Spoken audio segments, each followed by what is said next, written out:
மிக்சியில் போட்டு அரைச்சி எடுத்துன்னு வந்துட்டேன். இப்போ இதை வந்து வேறு ஜாடிக்கு வேறு கிண்ணத்துக்கு மாற்றிக்கலாம். இந்த சட்னி நல்லா டேஸ்ட்டாக இருக்கும்.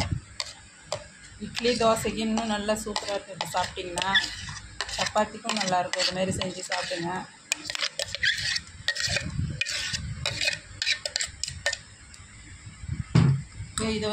இது கூட வந்து வீட்டிலே செஞ்ச வடகம் போட்டு தாளிச்சிட்டு இறக்கக்குள்ளே கருவேப்பிலையை போடணும், இல்லைன்னா தீஞ்சிடும். இதுமாரி போட்டுட்டு இதையும் இது கூட போட்டுக்குவோம். இந்த வடகம் எப்படி செய்யணும்னு போட்டிருக்கிறேன், வீடியோவில் பாருங்கள். இது மாதிரி ஒரு சட்னி செஞ்சு சாப்பிடுங்க, நல்லா டேஸ்ட்டாக இருக்கும். இட்லி தோசை சப்பாத்தி எல்லாத்துக்குமே சாப்பிட்லாம். அதுமாரி செய்யுங்க. நன்றி, வணக்கம்.